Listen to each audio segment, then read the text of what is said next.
Everything's a selfie for me.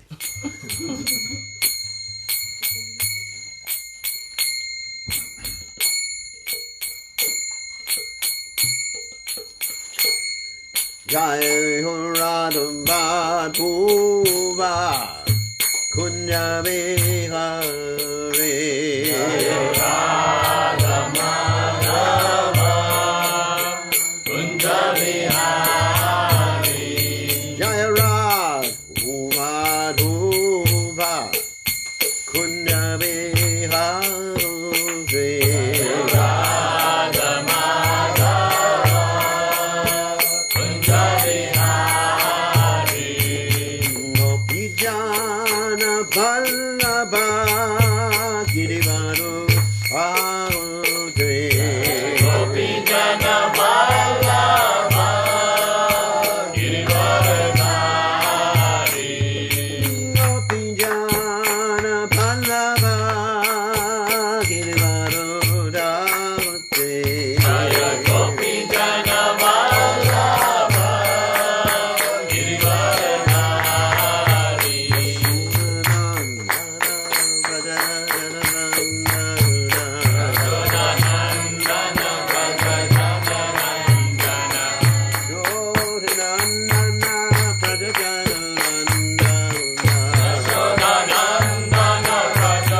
Vishnupad, Panamahansa, Parapadagacharya, also Teta, Satashi, Shimad, His Divine Grace Savaya, Charanada Bhaktivedanta Goswami, Srila Prabhupada Ki Jai, ISKCON Founder Acharya, Srila Prabhupada Ki Jai, Anandagoti Vaishnava Vrinda Ki Jai, Namacharya Shri Hoidas Thakur Ki Jai, for his sake of Shri Krishna Chaitanya, Prabhu Nityananda Shidwaita Gadadha Shivasati Gaur Bhaktivinoda Ki Jai, Shri Shri Radha Krishna Gopa Sayam Kund Radhakunda, Giri Govardhan Ki Jai, Vrindavanam Ki Jai, Mathuram Ki Jai, Swami Ki Jai, Yamunamai Ki Jai, Shrimati Tulsi Devi Ki Jai, Samaveda Bhakta Vrinda Ki Jai, Gaur Premanand. Oh. All glory is the Assembled Devotees. All glory is the Assembled Devotees. All glory is the Assembled Devotees. All glory is the Shri Guru and Gauranga Sri Prabhupada Ki Jai.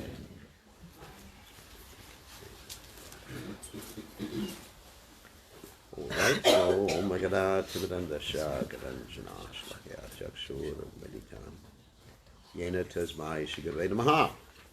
So we are continuing with reading the Nectar devotion, Bhakti Rasamrita Sindhu, further aspects of transcendental service. And we are talking next about associating with advanced devotees. Okay, we'll read. The importance of discussing Srimad Bhagavatam in the society of pure devotees was explained by Shonaka Muni during the meeting at Naimisharanya in the presence of Sutta Goswami. Sutta Goswami confirmed that if someone is fortunate enough to associate with a pure devotee of the Lord, even for a moment, that particular moment is so valuable that even those pious activities which can promote one to the heavenly planets or give liberation from material miseries cannot compare to it. In other words, those who are attached to Srimad Bhagavatam do not care for any kind of benefit derived from elevation to the higher planetary systems or for the liberation which is conceived of by the impersonalist. As such, the association of pure devotees is so transcendently valuable that no kind of material happiness can compare to it. So, some points here. That, of course, there's many verses that we can quote in this regard. You know, like Sadhu Sangha, Sadhu Sangha. You're finding it? What do you? What page is it? What are the pages the same in that book? No. It's further aspects of transcendental service associating with advanced devotees. So, anyway, so there's so many verses in this regard, like Sadhu Sangha, Sarva Sastra Koi, Lava Mantra Sadhu Sangha, Sarva Siddhi Hoy, even an instant, like 11th of a second, Lava Mantra, associated with the pure devotee leads. Gives one all perfection. There's the verse in the Bhagavatam, Svardunya Povana Sevya. It's better than bathing, repeated bathings in the Ganges River. Then there's a statement that the pure devotees, they purify even a holy place. Then you have that whole story of Ganga Devi, who Bhagirath was asking to come down to the earth planet, and she said, ain't going there. And she had some reasons. One reason, of course, that she was going to pierce through the earth planet, and Lord Shiva was going to catch her, so that solved that problem. And the other reason was all these rascals like ourselves, like myself, were going to bathe in her and just dump off all their garbage into her, their karma.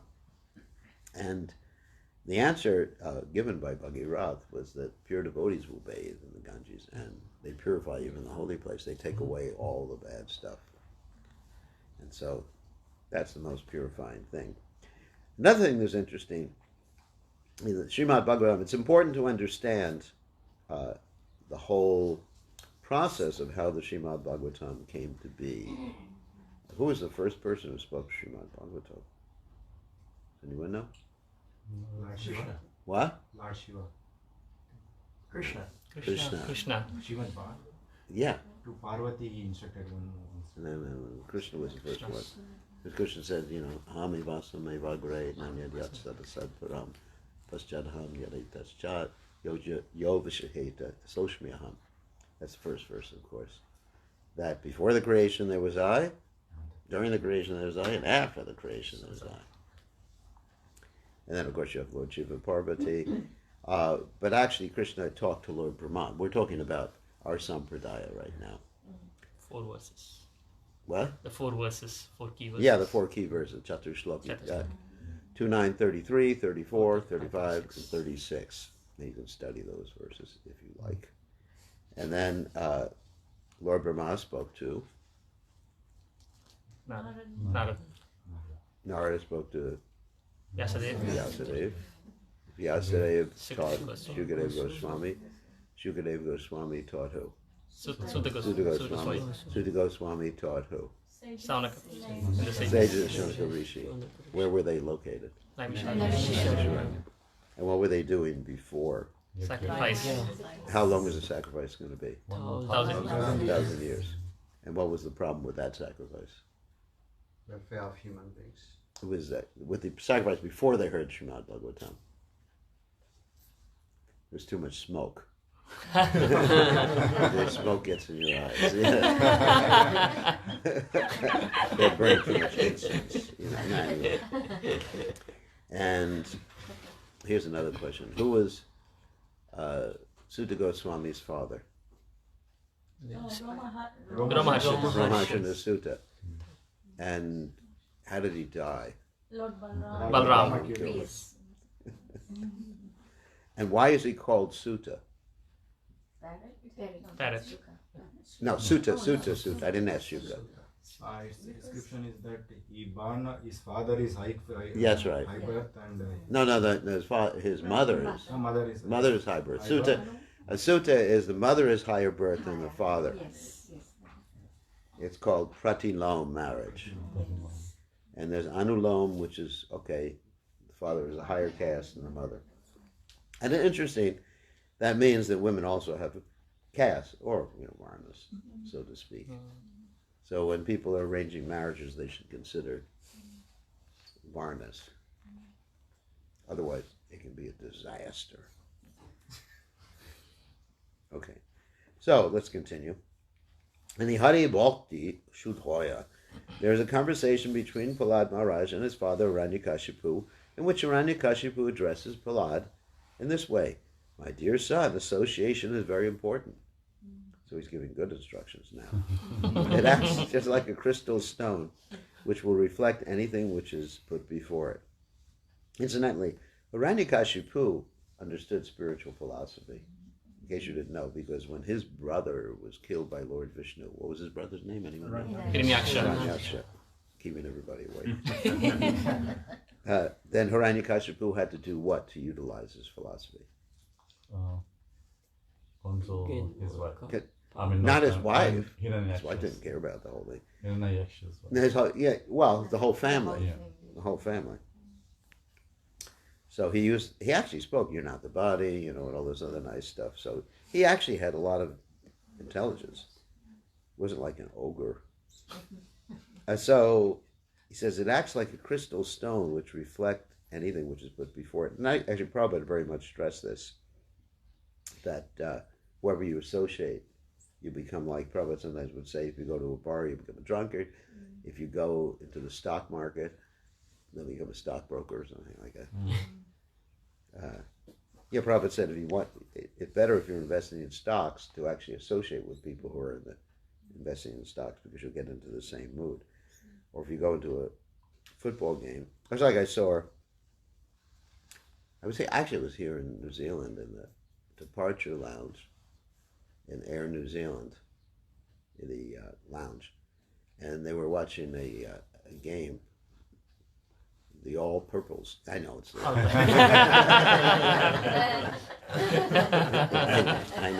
I know it's there.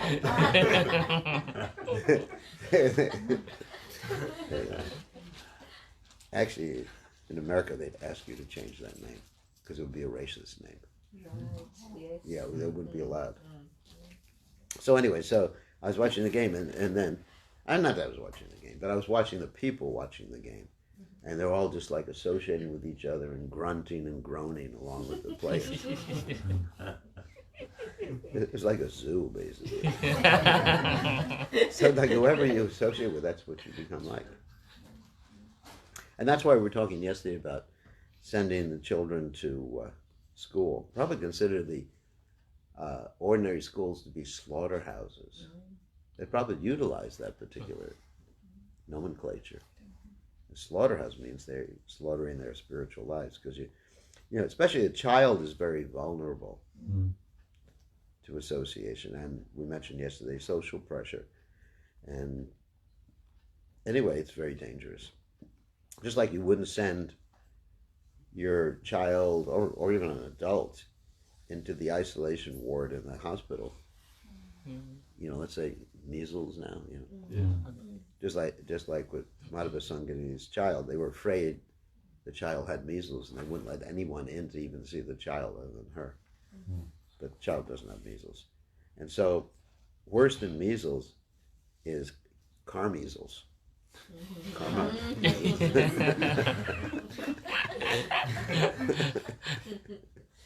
I don't know if there's such a word anyway. Because actually there's a statement in the Bhagavad Gita. The reason people are in Maya is called Karnam Guna Sangasha Sadasad Janma Jonishu, by associating with the modes of nature. Oftentimes I've given the example that it's like wet paint.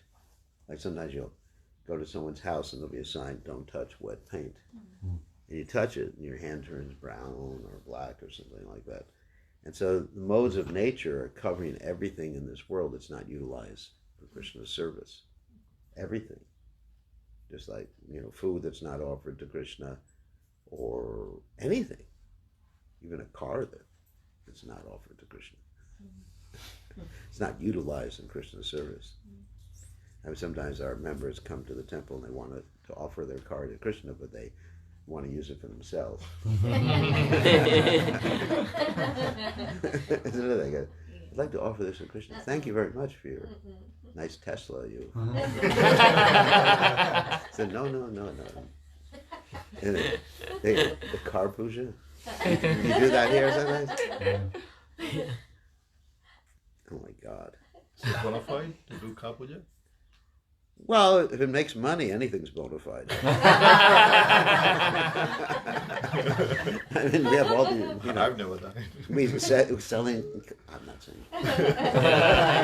But, I guess money purifies everything. So, just like, we sell kalashes, we'll, just to make money in the temple, we'll sell gopi skirts or something, isn't it? So I guess that the end justifies the means.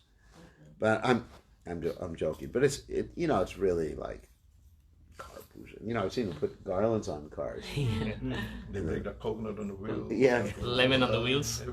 I don't know if they do that. But I see them do an Archie. So anyway, but then the car is not purified. If the person uses it for themselves, it doesn't matter what sort of puja you did before. You can't justify or spiritualize material activities. It's still the modes of nature. So that's why it's very important for us to be careful. And even someone chanting the holy names, if they're not following the practices or principles, then may have the modes of nature in it. Sarpa Chisti Yatapayam. Vaishnava Mukod Girnam Putam Harikata. In the same book, the Hari Bhakti Shraya, is the statement. Vaishnava Mukod Girnam Putam Harikatam Ritam Shavananaiva Kartavyam Sarpa Chisti Yatapayam. That one hears about Krishna from someone who's not a Vaishnava, then Sarpa Chisti Yatapayam. It has poisonous effects. So then that means the modes of nature.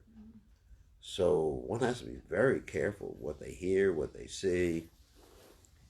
So talking to someone. Oh yeah, I was talking to someone the other day, a devotee, nice devotee, and he used to play video games. He's a nice devotee in Sydney, and I wanted to find out the mentality. Now he's chanting, he doesn't play video games anymore. I said, when you play a video game, how do you feel afterwards?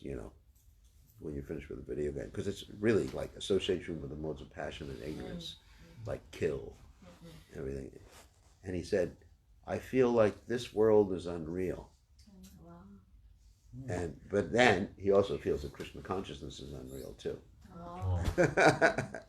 Because he goes in an illusion within an illusion. With illusion. Scientists call that the simulation hypothesis. Anyway, I won't describe what that is. It's above your pay level.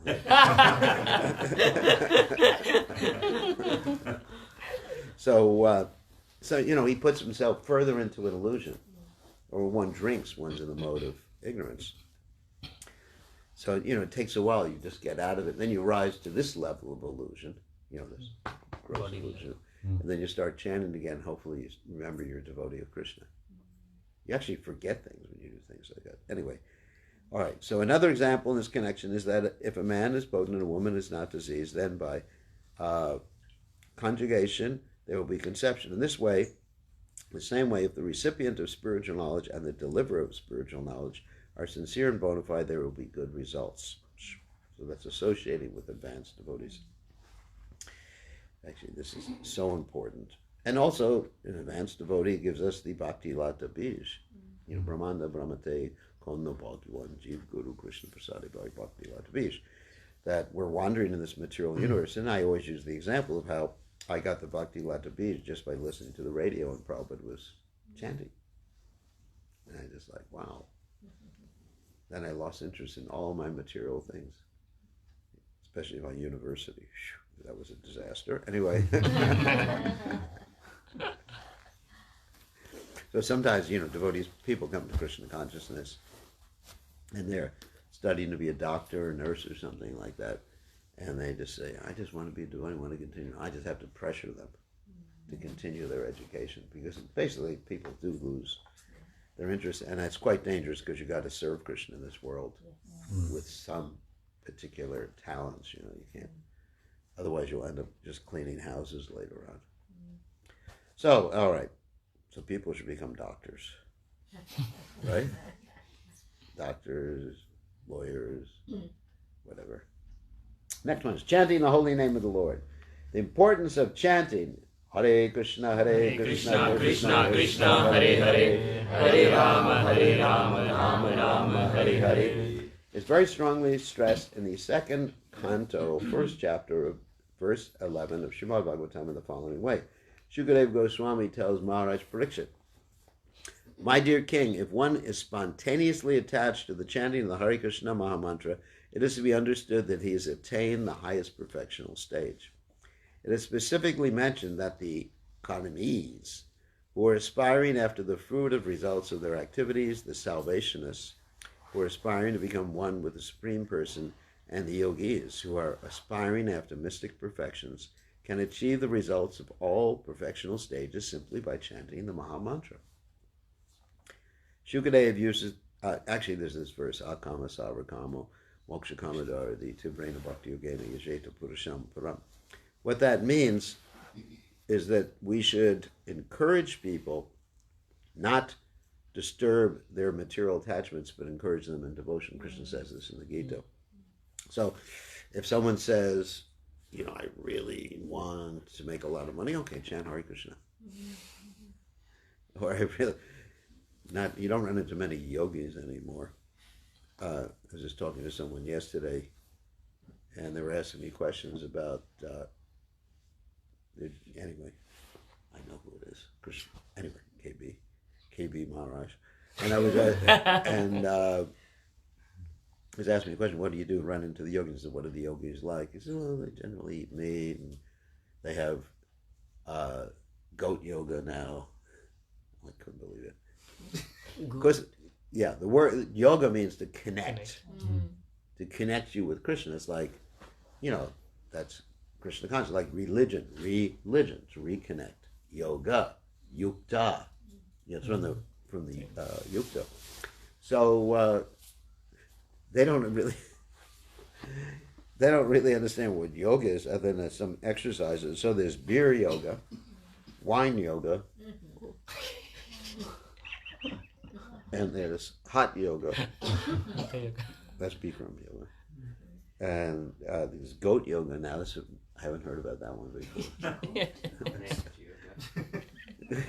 I mean, this is completely ridiculous. But anyway, so generally the yogis, I mean, if it's a real yogi, is either, you know, bhakti yogi or someone who's aspiring after mystic perfections. And in the Srimad Bhagavatam, it actually describes how to get siddhis, yoga siddhis. And Krishna is always connected with it.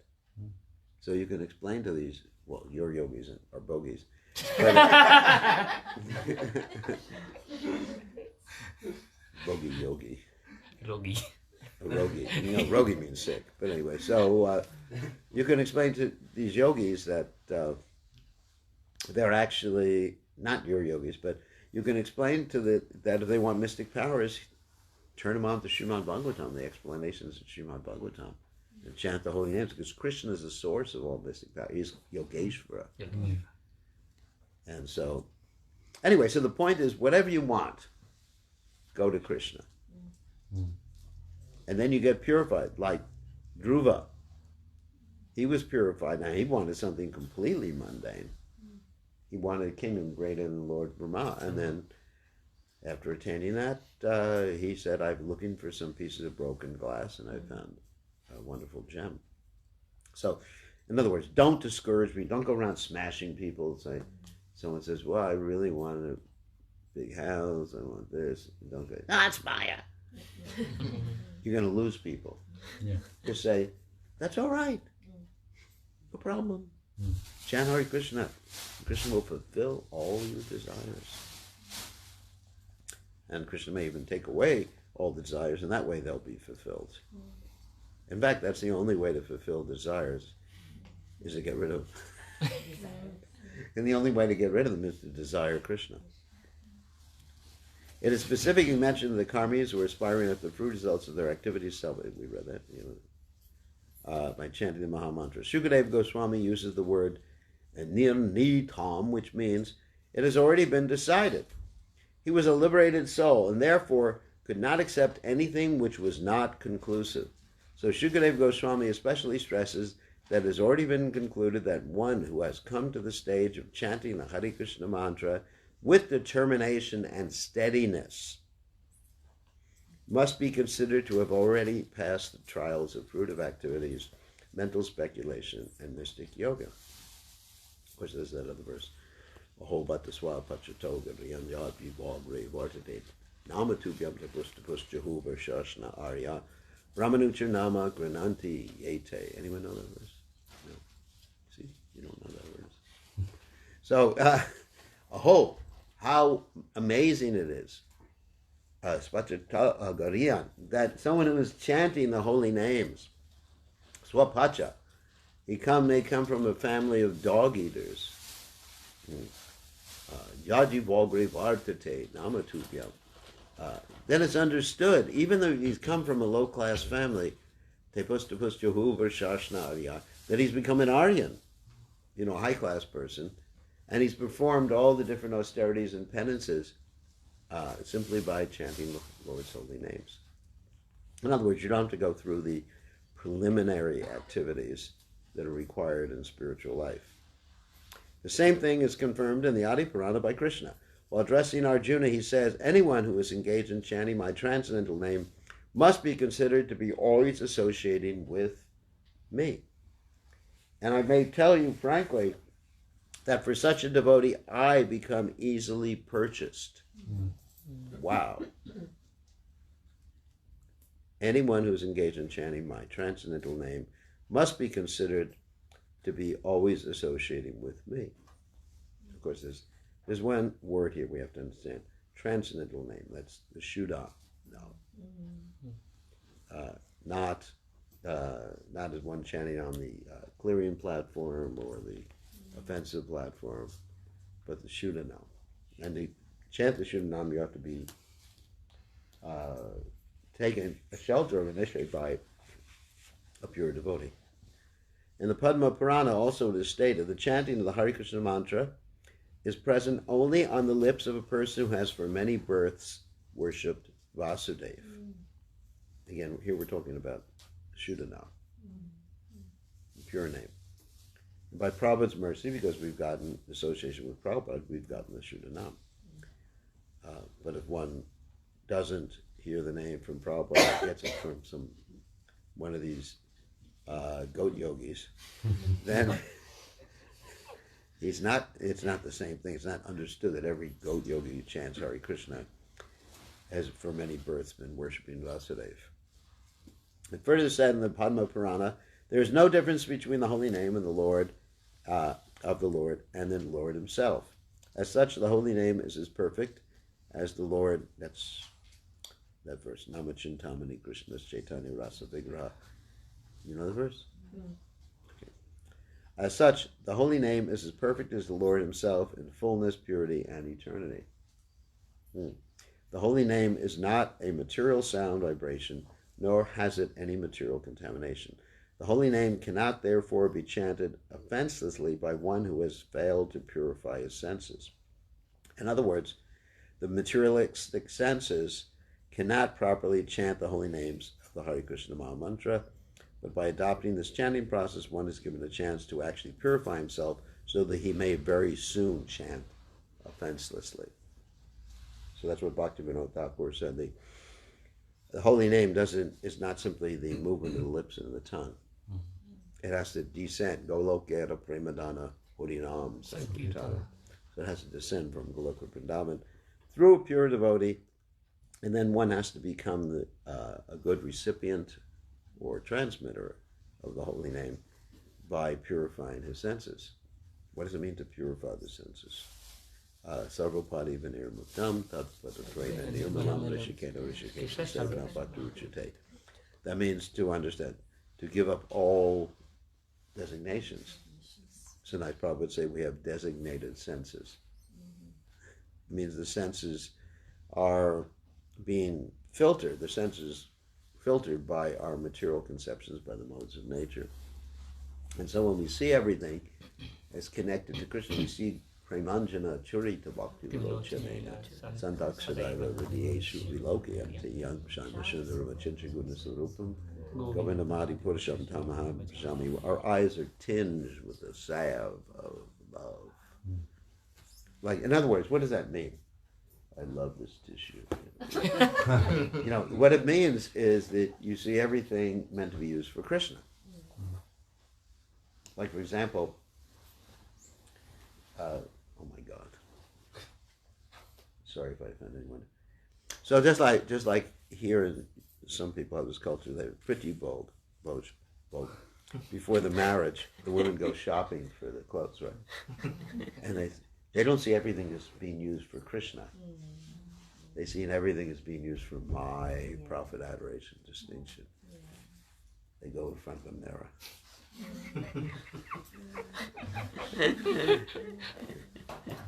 You know, they go shopping, you try and close the eyes, and there's mirror on the wall.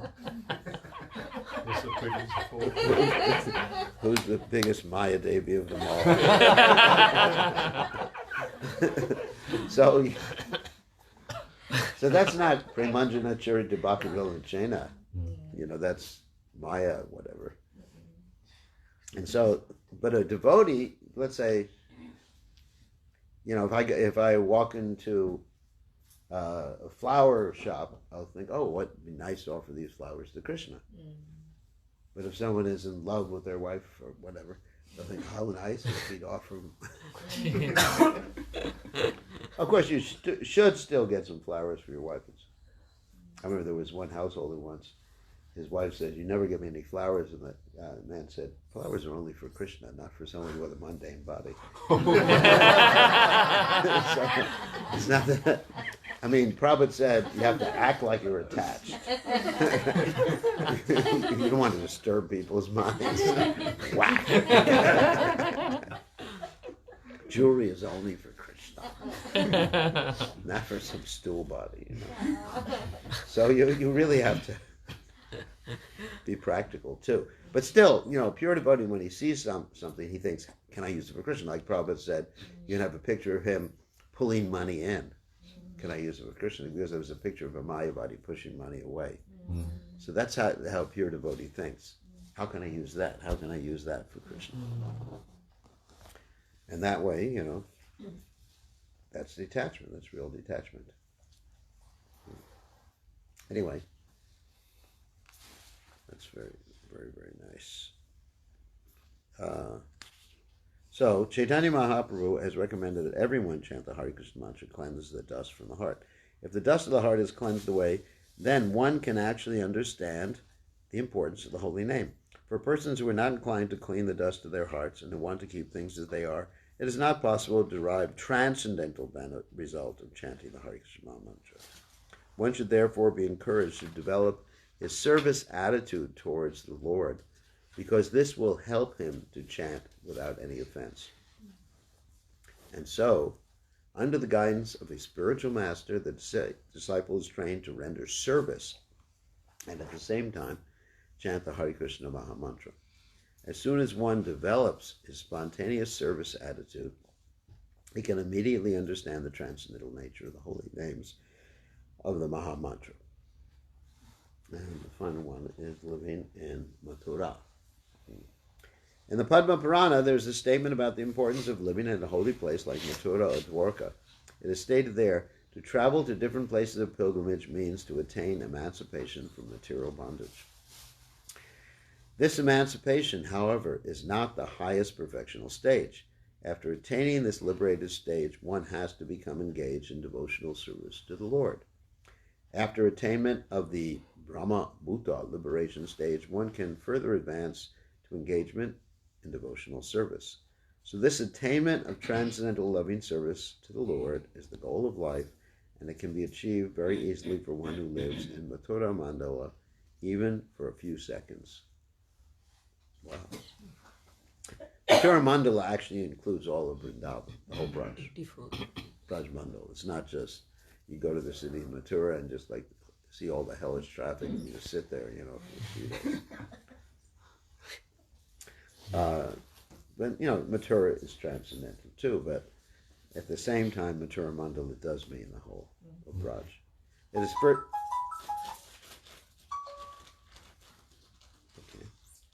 is further said, who is that person who will not agree to worship the land of Mathura? Mathura can deliver all the desires and ambitions of the fruit of workers and the salvationists who desire to become one with the Supreme Brahman. Certainly Mathura will deliver the desires of the devotees who simply aspire to be engaged in the devotional service of the Lord.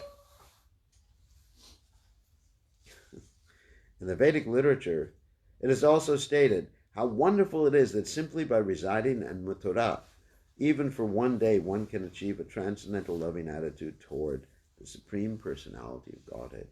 The land of Mathura must be more glorious than Vaikuntha Dham, the kingdom of God. So, any questions before we go on to the next chapter? Any questions? Comments? No? So, Maharaj, talking about the material modes of nature. Yeah. Like everything gets so contaminated. Everything is covered by the modes of nature. Yeah. So when we are chanting, yeah, like to be attentive in our chanting, mm-hmm. how do we actually get to that stage whereby we get a taste that can minimize this attraction to the modes of nature? Yeah. Well, the solution is serving the Vaishnavas, and actually serving every living entity by preaching Krishna consciousness, sharing Krishna consciousness with others. I experienced when I used to go on traveling Sankirtan when I was a devotee many years ago, and before I became immersed in material energy. Anyway, so when I would go on traveling Sankirtan, we'd be distributing books for like 8 or 10 hours a day, and when we got back after the evening was over, because we got back late, we would listen to a tape of Prabhupada, and it was so clear. It was like someone sort of like cleared, as Huxley said, the doors of perception. You ever heard of it? No? Well, you may have read Huxley's works. So it's like someone like cleared your glasses or cleared your mind. The mind was so clear, and you could hear in Prabhupada's voice the symptoms of ecstasy and understand things better than you've ever understood before, simply because all day long you were engaged in sharing Krishna consciousness with others. And that's my experience, that if you share Krishna consciousness, and of course Krishna does say in the Gita that no one is more dear to that person, to Krishna, than that person who does that.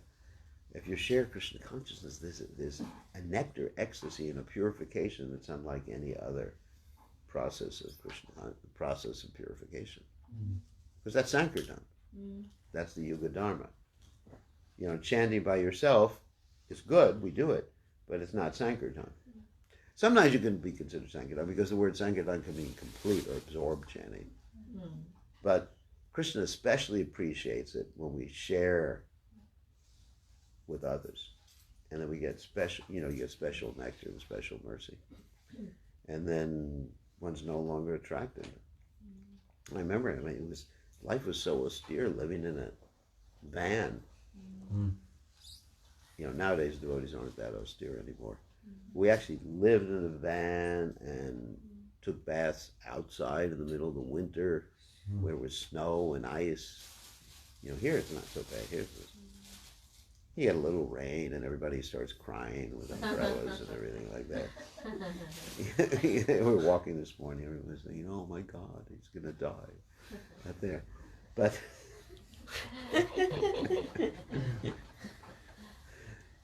doctor had his kit with, to see if I was going to die, going to give me an injection before I went out.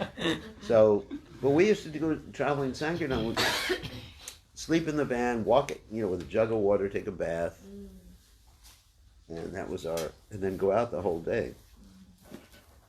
And actually, the mind wasn't attracted to anything. Anything. It was just really amazing. It was just Krishna all day long, chanting Hare Krishna, giving people Krishna. It was just intense. Devotees should experience that. You have this monthly Sankirtan festival here. It's still going. Still going on? When was the last time it went on? Before Janmashtami. Before Janmashtami. But didn't it? Actually, Ratna Leka wrote me a letter, right? She said, "Wow, I've never experienced anything like this. It was better than being married to Krishna Chandra."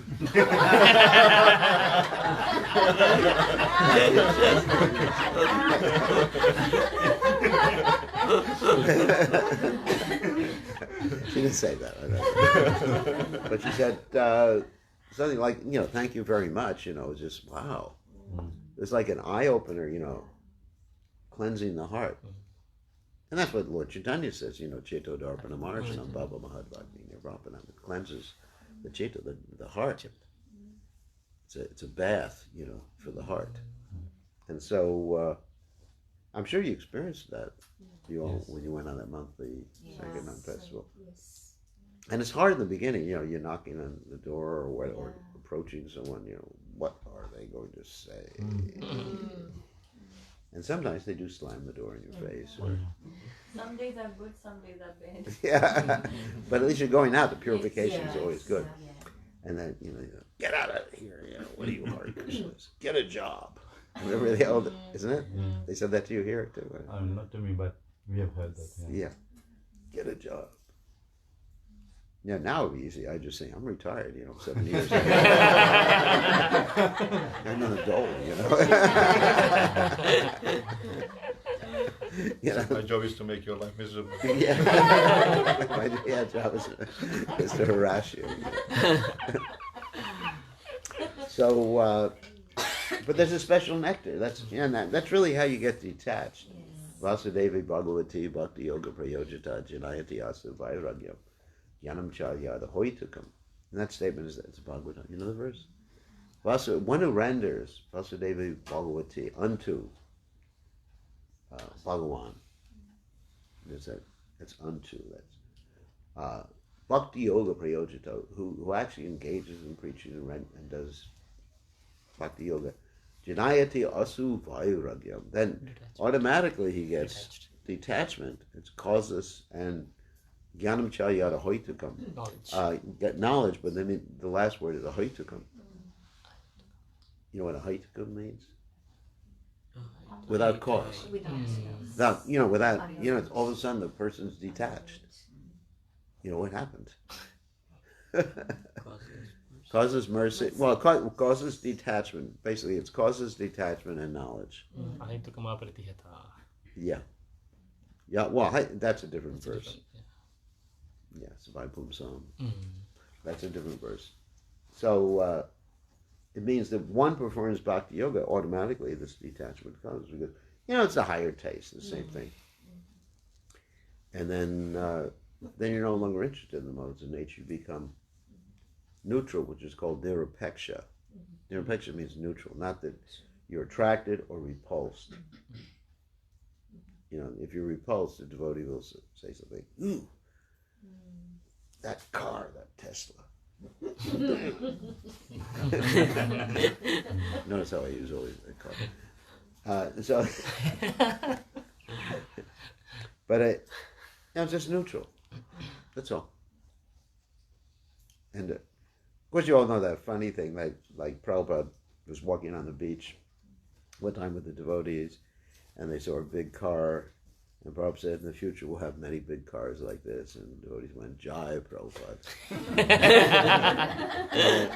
and then we saw some big buildings, and then Prabhupada said, we'll have so many big buildings in our Krishna consciousness, and everyone went, Jai Prabhupada. And then, you know, the story, then they saw a big dog, and Prabhupada said, we'll have so many big dogs like this in our movement. And they all went, Jai Prabhupada. And Prabhupada said, you're foolish. Whatever I say.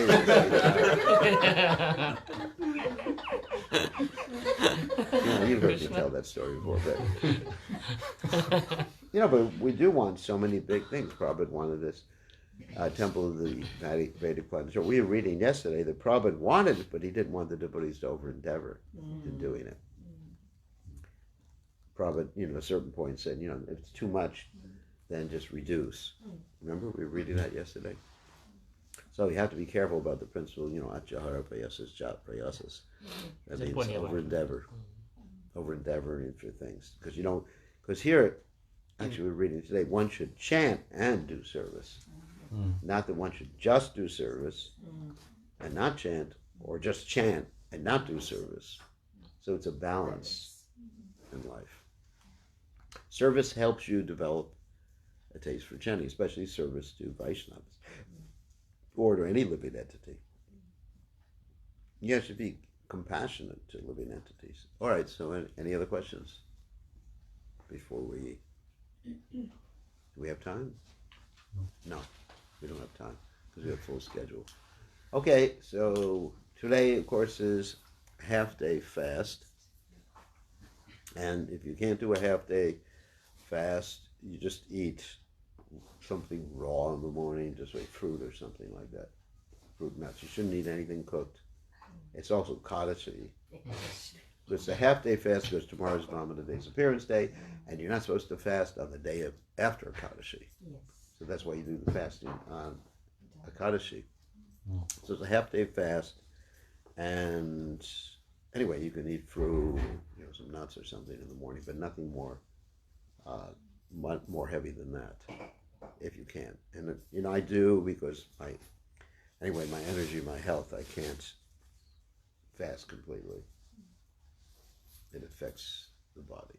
Anyway, when you're 70, you got an excuse.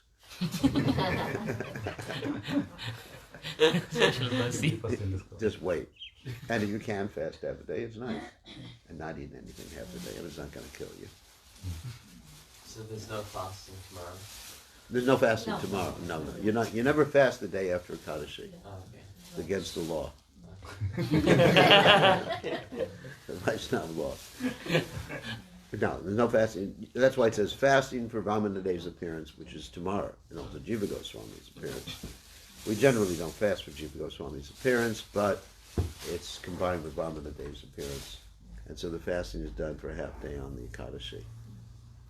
And technically to follow Ekadashi properly would be to fast completely from water, food, stay up all night. But not go to work either. Stay up all night and chant and read the whole night. I had a friend who stayed up all night, and the only way he could stay up was investing in the stock market. That's not a Kadasi. No. So, there are more strict ways of doing things. It's said, one can fast completely on different days. One can take what's called anukalp. Anukalp, that means, some simple thing like that. Just like uncooked food or something like that. So that's all right for if you can't. I mean, the injunction is there in the Hari Bhakti Vilas. But if you can, you can. You know, why not? You're all young, right? Bhaktivinoda Thakur is young, yeah. 60s older. 60s old age? 60s older. Oh my God. Then I'm over the hill, you know. All right. Thanks for reminding me. And depressing me. Guru Maharaj, Yeah. The day after Ekadashi, there's the specific timings to Break. break the fast. Yeah, that's called the Ekadasi Puran. So if by chance we are not able to, we don't have to fast that You- day. If you have a chance you don't, you go to hell. No, if you can't do it, for some reason you can't, why couldn't you break the fast at that time? Because usually that time I'm teaching, so That's fine. You have one little grain of rice and you pop it in your mouth. Yeah. okay. You don't have to. Breaking a fast doesn't mean you get a whole giant plate, a whole giant plate of pakoras and just stuff it in your My mouth. hands are like, I've touched them. That's fine. You take one little piece of oats or a little grain of rice. Doesn't even have to be cooked. You just pop it. Nobody will notice it, Okay. isn't it? Yes. Try to do it. I mean, if you can, for one reason or other, that's, you know, Prabhupada never taught us about the Ekadasi Puran. You know, and Prabhupada had a different system. He said if it's Ekadasi in Mayapur, it's Ekadasi everywhere in the world. So we didn't have all this sophisticated, Yeah. like, calendar Calendars. stuff, you know, breaking between 6:05 and 6:06. You know, sometimes it's like you Yeah, count yeah. 10, 9, 8, 7, 6, 5, 4, 3. Yeah. Where's my plate? I mean, Prabhupada, I don't know if Prabhupada wanted all the sophisticated stuff. Makes life very complicated. And then you go from one country to another at different days of Yeah. Kadasi and you can't figure out what Yeah. you're supposed to Yeah. do. So Prabhupada did say it's a Kadasi in Mayapur, it's a Kadasi everywhere. And then now you have this complication, it's Janmashtami here, for the people from India, I think it's Janmashtami another day, you heard that? Yeah. Mm, Yeah. Oh yes. Yeah. And everyone says, you Hare Krishna devotee, you don't know anything, you know, Yeah. it's over. Even on Diwali. Yeah, like, Diwali. Everyone else is on Sunday. Yeah. And ISKCON it says it's Monday. Yeah. Where So, everyone celebrates Govardhan on Monday, we celebrate on Tuesday. so it makes life very complicated. And yeah, anyway, I mean, it's a GBC resolution, so I follow it, but Prabhupada really wasn't until the sophisticated stuff. But as far as breaking the Kadashi, just, you know, just have a little, that's what I do. I just put it in my pocket, you know, if I know I'm going to be out, just one little grain. Nobody notices, just, and you've broken it. How's that sound? Great. Yeah, because generally people think that means eating a meal. Is that true? I mean, okay, on that happy note, thank you all for joining us online. We got a lot of people watching. Wow, look at all those Vaishnavas and Vaishnavis. We are in New Zealand, enjoying the beautiful weather.